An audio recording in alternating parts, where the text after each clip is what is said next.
Welcome guys, আমি জিয়াদ আহমেদ আকাশ আমি নিব চলে আসলাম আর একটি ভিডিও নিয়ে। সেটা হচ্ছে বাংলাদেশের টাকার পাহাড় গড়া 10টা বাংলা সিনেমা।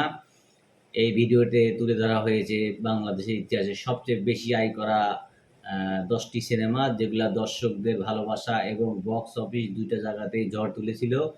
চমকপ্রদ আয় করা সিনেমাগুলোর মধ্যে রয়েছে তাণ্ডব, বরবাদ, আরো অনেক হিট ছবি রয়েছে, যেমন পুরাতন কিছু আছে, বেদের মেয়ে জ্যোৎস্না। যাই হোক, কে কে ছিল সিনেমাগুলোতে, কাস্ট কারা ছিল, সিনেমাগুলার মুখ্য নায়ক নায়িকা কারা ছিল, কোন মুভি কত টাকা আয় করছে, শুধু এগুলা সবই দেখবো আমরা একই ভিডিওতে।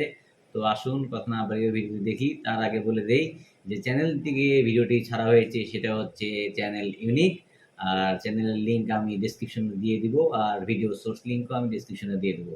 তো আসুন দেখি। রাক্ষস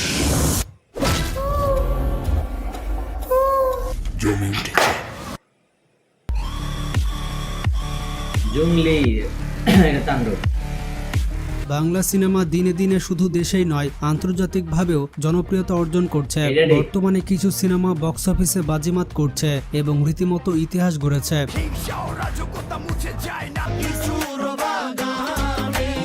আজকের ভিডিওতে আমরা জানবো সেই সব সিনেমার কথা যেগুলো শুধু দর্শকদের হৃদয় জয় করেনি, বরং আয় করেও হয়েছে বাংলাদেশের ইতিহাসের সেরা সিনেমাগুলোর একটি। তাহলে চলুন দেখে নেওয়া যাক বাংলাদেশের সর্বোচ্চ আয়কারী 10টি সিনেমা কোনগুলি এবং কিভাবে তারা দেশের ফিল্ম ইন্ডাস্ট্রিকে নতুন উচ্চতায় নিয়ে গিয়েছে। তো এখানে একটি বিষয় হচ্ছে, আমি যেই ডেটে ভিডিও বানাচ্ছি সেই ডেটের আগে যত সিনেমা রিলিজ হয়েছে এবং এখনো পর্যন্ত যে আপডেট তথ্য রয়েছে তার ভিত্তিতে আমি লিস্ট করছি এবং ভিডিও তৈরি করছি। হয়তো পরবর্তীতে আরো ব্লকবাস্টার সিনেমা আসতে পারে আর তালিকার সাথে নাও মিলতে পারে। আর এই ভিডিওটি করার জন্য আমি উইকিপিডিয়ার তালিকা নিয়েছি। তো 11 নম্বর অবস্থানে রয়েছে সুড়ঙ্গ। তো ভিডিও বানানো পর্যন্ত বাংলাদেশের 11 নম্বর সর্বোচ্চ আয়কারী সিনেমা হচ্ছে সুড়ঙ্গ। এটি হচ্ছে 2023 সালের অ্যাকশন থ্রিলার সিনেমা। পরিচালক রায়হান রাফির নির্দেশনায় নির্মিত এই সিনেমাটি একজন সাধারণ মানুষের অপরাধ জগতে জড়িয়ে পড়ার কাহিনী নিয়ে তৈরি করা হয়েছে। 2023 সালে মুক্তি পাওয়া এই সিনেমাতে অভিনয় করেছে বাংলাদেশের বিখ্যাত অভিনেতা আফরান নিশো। এর পাশাপাশি অভিনয় করেছে তমা মির্জা। এই সিনেমাটি বাংলাদেশের 100টি হলে চলেছিল। এর পাশাপাশি মধ্যপ্রাচ্যেও চলেছিল। 2 কোটি টাকা ব্যয়ে তৈরি করা এই সিনেমাটি এখনো পর্যন্ত আয় করেছে 15 কোটি টাকা। এই সিনেমাতে আফরান নিশোর অভিনয় দর্শক অনেক বেশি পছন্দ করেছে। এই সিনেমা কিন্তু শাকিব খানের প্রিয়তমা সিনেমার সাথে টক্কর দিয়েছিল। এটাই বিশাল ব্যাপার, শাকিব খানের অপোজিটে থাকে ছবি রিলিজ। নাম্বার 10, প্রিয়া আমার প্রিয়া। সর্বোচ্চ আয়কারী সিনেমার তালিকায় 10 নম্বরে থাকবে শাকিব খানের এই সিনেমাটি। 2008 সালে মুক্তি পাওয়া এটি শাকিব খানের একটি রোমান্টিক সিনেমা। সিনেমাটি পরিচালনা করেছে বদিউল আলম খোকন। এই সিনেমাটিতে শাকিব খানের পাশাপাশি সেই সময়ের অত্যন্ত জনপ্রিয় অভিনেত্রী সাহারা অভিনয় করেছে। 2008 সালে মুক্তি পাওয়া এই সিনেমাটি বাংলাদেশের প্রায় 150টি সিনেমা হলে চলেছিল। আর সিনেমাটির বাজেট ছিল 50 লক্ষ টাকা এবং সিনেমাটি বক্স অফিসে আয় করে নেয় 15 কোটি টাকা। 2008 সালের 15 কোটি টাকা এখন 30 কোটি টাকা পার হয়ে যাবে। এই সিনেমাটিতে শাকিব খানের আকর্ষণীয় অভিনয় সবাইকে মুগ্ধ করেছিল। আমার কাছে এসেছে ভালোবাসার টানে, প্রেমের শক্তি দিয়ে আমি ওকে জয় করেছি। Mind you. ভালো করে শুনে রাখো ভাইয়া, হৃদয় আমার প্রেম, হৃদয় আমার ভালোবাসা। নাম্বার 9, দাগি। বাংলাদেশের 9 নম্বর সর্বোচ্চ আয়কারী সিনেমা হচ্ছে দাগি। এটি হচ্ছে 2025 সালে মুক্তি পাওয়া একটি অ্যাকশন থ্রিলার মুভি। সিনেমাটির লেখক এবং পরিচালনা করেছে শিহাব শাহিন। মুক্তি পাওয়ার পর এই সিনেমাটি বক্স অফিসে ব্যাপক সাড়া ফেলেছে। আফরান নিশোর দাগি সিনেমাটি মানুষ অনেক বেশি পছন্দ করেছে এবং সিনেমাটি বক্স অফিসে 16 কোটি টাকা আয় করে নেয়। কারা কারা দাগি সিনেমা দেখেছেন কমেন্টে জানান। আমি চাই না অ্যাকশন, দাগের পরিচয়। এরপর 8ম অবস্থানে রয়েছে হাওয়া। বাংলাদেশের ইতিহাসের মাস্টারপিস সিনেমাগুলোর মধ্যে হাওয়া সিনেমা হচ্ছে অন্যতম। এই সিনেমায় অভিনয় করেছে দক্ষ ও দুর্দান্ত অভিনেতা চঞ্চল চৌধুরী। এই সিনেমায় চঞ্চল চৌধুরীর ক্যারিশমেটিক অভিনয় দর্শকদের মনে আলাদা একটি স্থান দখল করে নিয়েছে। এই সিনেমার সাকসেসের পেছনে সাদা সাদা কালা কালা গানটির অবদান অনেক বেশি। 2022 সালের পর থেকে এই গানটি নিয়ে অনেক রিলস এবং ভিডিও আমরা দেখতে পেয়েছি। তাছাড়া সিনেমাটির গল্প, প্রেজেন্টেশন এবং সিনেমাটোগ্রাফি অনেক ভালো ছিল, বিশেষ করে সিনেমার কালার গ্রেডিং। তো যাই হোক, সিনেমাটি বক্স অফিসে আয় করে 16 কোটি টাকা। তুমি বন্ধু কালা পাখি 7 নম্বর অবস্থানে রয়েছে স্বপ্নের ঠিকানা। এই সিনেমার প্রধান চরিত্রে অভিনয় করেছে সালমান শাহ। তাকে বাংলাদেশের ইতিহাসের সর্বকালের সেরা নায়ক বলা হয়। সালমান শাহর বিপরীতে এই সিনেমায় অভিনয় করেছিল লেডি সুপারস্টার শাবনূর। এই সিনেমাটি 1996 সালে ঈদ উপলক্ষে মুক্তি দেওয়া হয়েছিল। এটি হচ্ছে একটি রোমান্টিক ড্রামা সিনেমা। একটি রোমান্টিক সিনেমা হিসেবে সে সময় দর্শক অনেক বেশি পছন্দ করেছিল এই সিনেমাটি।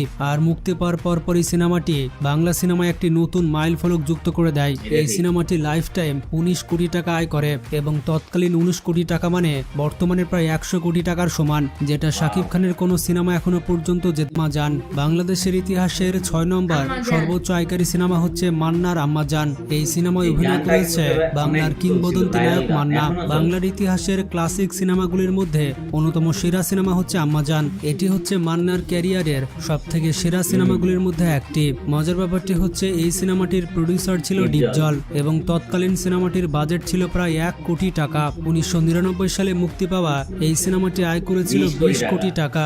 আর এই সিনেমার পরপরই বাংলা ইন্ডাস্ট্রিতে এন্ট্রি হয় শাকিব খানের। 1999 সালের 20 কোটি টাকা বর্তমানে প্রায় 150 কোটি টাকার মতো। মজার ব্যাপারটি হচ্ছে এই সিনেমাটি মুক্তি পাওয়ার আগেই এটি প্রি কালেকশন করেছিল 1 কোটি টাকার মতো। নাম্বার 5 বেদের মেয়ে জ্যোৎস্না। এই সিনেমাটি মুক্তি পায় 1989 সালে। আপনাদের বাপ চাচাদের জিজ্ঞেস করলে বুঝতে পারবেন যে বেদের মেয়ে সিনেমা কি হিট ছিল। এই সিনেমায় প্রধান চরিত্রে অভিনয় করেছিল ইলিয়াস কাঞ্চন। এটি হচ্ছে একটি রোমান্টিক ফোক ফ্যান্টাসি সিনেমা। সত্যি বলতে এটি হচ্ছে বাংলার ইতিহাসের সর্বোচ্চ আয়কারী সিনেমা। 1989 সালে এই সিনেমাটি 25 কোটি টাকা আয় করে নিয়েছিল। মানে সে সময় বলিউডের একটি সিনেমা 1 কোটি টাকা করে আয় করত, আর সে সময় বাংলা ইন্ডাস্ট্রির সিনেমা 25 কোটি টাকা আয় করেছে। 1989 সালের 25 কোটি বর্তমানে 360 কোটি টাকার বেশি। তো আনঅফিশিয়ালি বাংলাদেশের ইতিহাসের সর্বোচ্চ আয়কারী সিনেমা হচ্ছে বেদের মেয়ে জ্যোৎস্না। তাছাড়া 2023 সাল পর্যন্ত এটি ছিল বাংলাদেশের সর্বোচ্চ আয়কারী সিনেমা। এই সিনেমাটির ক্রেজ তৎকালীন সময়ে এত বেশি ছিল যে এই সিনেমাটি দেখতে একজন প্রেগনেন্ট মহিলা হলে গিয়েছিল এবং সেখানেই বাচ্চা প্রসব করেছিল। শুধুমাত্র এই সিনেমার মিউজিক বিক্রি করে পরিচালক আয় করেছিল তৎকালীন 1 কোটি টাকা, যেটা বলিউডের অনেক সিনেমা তৎকালীন আয় করতে পারতো না। বন্ধুরা, আমরা এ ধরনের যে বিজ্ঞাপন দিই না কেন আপনারা কোনোভাবে এগুলো ব্যবহার করবেন না। আপনারা শুধুমাত্র এগুলো ইগনোর করে যাবেন। আসলে বাংলা ভাষায় রেভিনিউর পরিমাণ অনেক কম। তাছাড়া আমাদের ক্যাটাগরিতে তেমন একটা স্পন্সর পাওয়া যায় না। তো সব মিলে প্রোডাকশন কস্টের জন্য আমাদের এই ধরনের বিজ্ঞাপন দিতে হয়। বলতে পারেন এক প্রকার চ্যানেল টিকিয়ে রাখার জন্য এ ধরনের বিজ্ঞাপন দিয়ে থাকি, কারণ অনেক খরচ রয়েছে। তো আপনারা জাস্ট বিজ্ঞাপনটি স্কিপ করে মূল ভিডিওতে চলে যাবেন। 4 নম্বর অবস্থানে রয়েছে শাকিব খানের রাজকুমার। শাকিব খান অভিনীত এবং হিমেল আশরাফ পরিচালিত এই সিনেমাটি শাকিব খানের ক্যারিয়ারের অন্যতম সেরা একটি সিনেমা। এই সিনেমাটিতে শাকিব খান প্রথমবারের মতো হলিউডের কোনো অ্যাক্ট্রেসের সাথে অভিনয় করে। এই সিনেমাটির গল্প এবং মেকিং অনেক ভালো ছিল। সিনেমাটি মুক্তি পেয়েছিল 2024 সালে এবং সিনেমাটি বক্স অফিসে 27 কোটি টাকা আয় করে নেয়।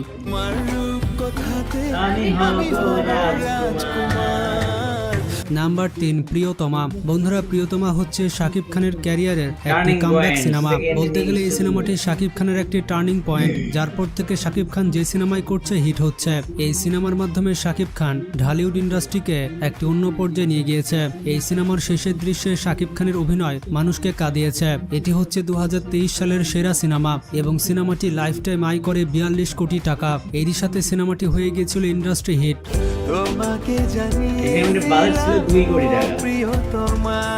নাম্বার 2 তুফান। প্রিয়তমার পর তুফান সিনেমা দিয়ে শাকিব খান অডিয়েন্সকে চমকে দেয়। এই সিনেমাটি পরিচালনা করেছে জনপ্রিয় ডিরেক্টর রায়হান রাফি। এই সিনেমায় শাকিব খানকে গ্যাংস্টার লুকে এমনভাবে প্রেজেন্ট করা হয় যা এর আগে কোনো ডিরেক্টর করে দেখাতে পারেনি। শাকিব খানের নতুন লুক, গ্যাংস্টার স্টোরি, নেক্সট লেভেলের সিনেমাটোগ্রাফি সব মিলিয়ে এই সিনেমাটি সব ক্যাটাগরির মানুষ অনেক পছন্দ করেছিল।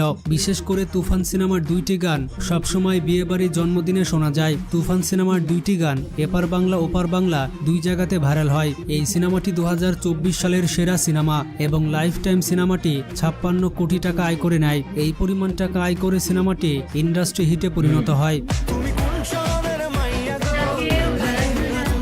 নাম্বার 1 বরবাদ। এখনো পর্যন্ত বাংলাদেশের ইতিহাসের সর্বোচ্চ আয়কারী সিনেমা হচ্ছে বরবাদ। 2025 সালে মুক্তি পাওয়া এটি একটি অসাধারণ সিনেমা। সিনেমাটি পরিচালনা করেছে মেহেদী হাসান হৃদয়। এই সিনেমাটিতে শাকিব খানের পাশাপাশি ইধিকা পল এবং যিশু সেন অভিনয় করেছে। এই সিনেমাটি বাংলাদেশের 150টি হলের পাশাপাশি ভারতের বেশ কয়েকটি সিনেমা হল এবং মধ্যপ্রাচ্যে মুক্তি পায়। মজার ব্যাপারটি হচ্ছে অস্ট্রেলিয়া এবং আমেরিকাতে এই সিনেমাটি দেখানো হয়েছে। সিনেমাটি প্রথম 11 দিনে 37 কোটি টাকা আয় করে নিয়েছিল। সিনেমাটির বাজেট ছিল 15 কোটি টাকা এবং সিনেমাটি লাইফ টাইম আয় করে 75 কোটি টাকা। 75 কোটি টাকা আয় করে এটি ইন্ডাস্ট্রি হিটে পরিণত হয়।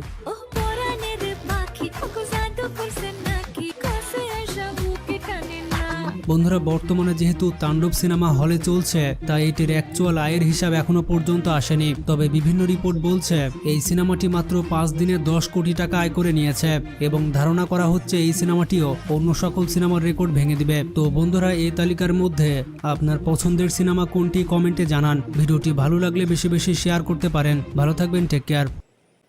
ভিডিওটা দেখলাম, তবে এখানে একটা দুঃসংবাদ দেওয়ার আছে, সেটা হচ্ছে প্রত্যেকটা সিনেমাই তার জায়গা থেকে সব ঠিকঠাক আছে, কিন্তু লাস্টে যেটা তাণ্ডব নিয়ে কথা হচ্ছে, তো তাণ্ডব নিয়ে বলতেই হয়, সবাই তাণ্ডব নিয়ে কথা বলতেছে যে তাণ্ডব 100 কোটির মাইল ফলকে পৌঁছায় যেত, কিন্তু তাণ্ডব কোনো একটা কুচক্র মহল সেটা পাইরেসি করে দিয়েছে, যে জন্য আসলে তাণ্ডব মুখ থুবড়ে নিয়ে বলবো না, তবে তাণ্ডবের অনেক ক্ষতি হয়ে গেছে। কারণ একটা সিনেমায় প্রচুর ইনভেস্ট করতে হয়, প্রচুর টাকা দিতে হয়, প্রচুর সময় যায়, প্রায় এতগুলা সময় দিয়ে এতগুলা সুন্দর সুন্দর আর্টিস্ট দিয়ে, যেখানে জয়া আহসান আছে, সাবিনা নূর, ওটা ঠিক আছে, বাট জয়া আহসানের মতো একটা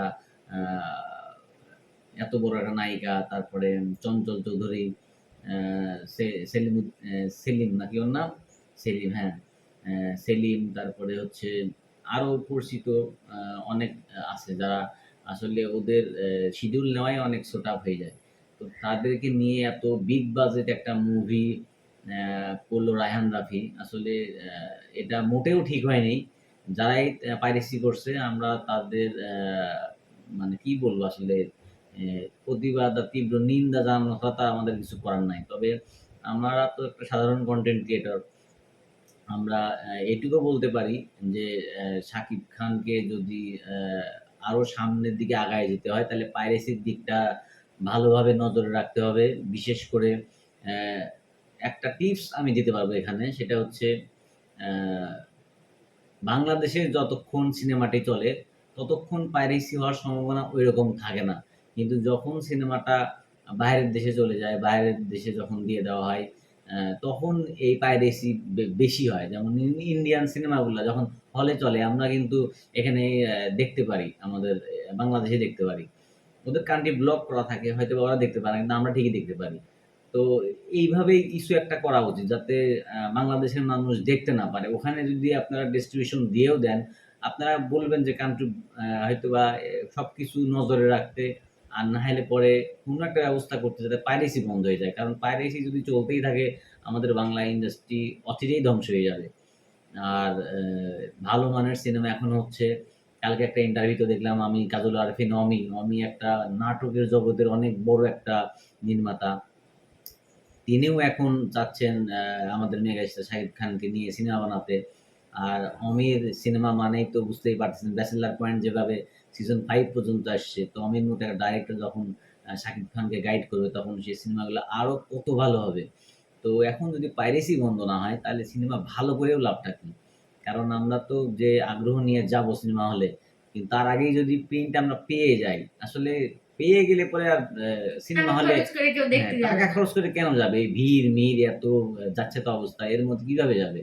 এটা একটু অপ্রিয় সত্য কথা যে পাইরেসি মুভি এত এইচডি ফিল্ম, মানে এইচডি কোয়ালিটিতে আমরা ঘরে বসে দেখতে পারতেছি, তাহলে আমরা কেন যাব সিনেমা হলে? তো এই দিকটা নির্মাতা, ডাইরেক্টর যারা আছে, প্রকৌশলী যারা আছে, যারা সিনেমার সাথে সংশ্লিষ্ট ব্যক্তি যারা আছে, তারা অবশ্যই এই বিষয়টা একটু টেক কেয়ার করবেন। শাকিব খানের প্রত্যেকটা মুভি পাইরেসি হচ্ছে, অতএব শাকিব খানকে টার্গেট করা হচ্ছে, এটাও আমাদের বুঝতে হবে। তো শাকিব খানের মুভি যখন রিলিজ হবে, তখন থেকেই আসলে সাবধান হতে হবে যে প্রিন্টগুলা কার কাছে দেওয়া আছে, কিভাবে আছে, এগুলো সবসময় অবজারভেশন রাখতে হবে। তাহলে আমাদের বাংলাদেশের চলচ্চিত্র আগাতে পারবে।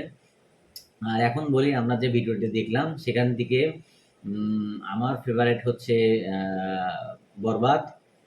তাণ্ডবও ভালো লাগছে, কিন্তু আমার ফেভারিট বরবাদ। আমি বরবাদকে আগায় রাখবো, কারণ আমার কাছে সবার একটা রুচি থাকে, পয়েন্ট অফ ভিউ থাকে। আমার কাছে বরবাদ বেস্ট। তোমার কাছে কোনটা? তাণ্ডব। ওর কাছে তাণ্ডব বেস্ট। আর আপনাদের কাছে এই যে 10টা সিনেমা আমরা দেখলাম, রিয়াকশন ভিডিও করলাম, তার মধ্যে আপনাদের কাছে কোনটা বেশি ভালো লাগছে অবশ্যই কমেন্টে জানাবেন। আর আমাদের এই ছোট্ট ফ্যামিলিকে সাথে থাকতে সাবস্ক্রাইব করে দিবেন, কমেন্টে জানাবেন আর কেমন ভিডিও আনলে ভালো হয় অবশ্যই জানাবেন। আর আমরা অবশ্যই চেষ্টা করবো সামনে আরো ভালো ভালো ভিডিও আনতে। আমাদের মেগাস্টার শাকিব খানকে নিয়ে বড় বড় আপডেট যেটাই আসুক আমরা অবশ্যই সবসময় আমাদের চ্যানেলে দিয়ে থাকবো। তো আজকের মতো এই পর্যন্তই, বিদায় নিচ্ছি। সবাই ভালো থাকবেন, সুস্থ থাকবেন। আর এখন করোনা আস্তে আস্তে বাড়ছে, সেদিকে একটু খেয়াল রাখবেন। তো আল্লাহ হাফেজ।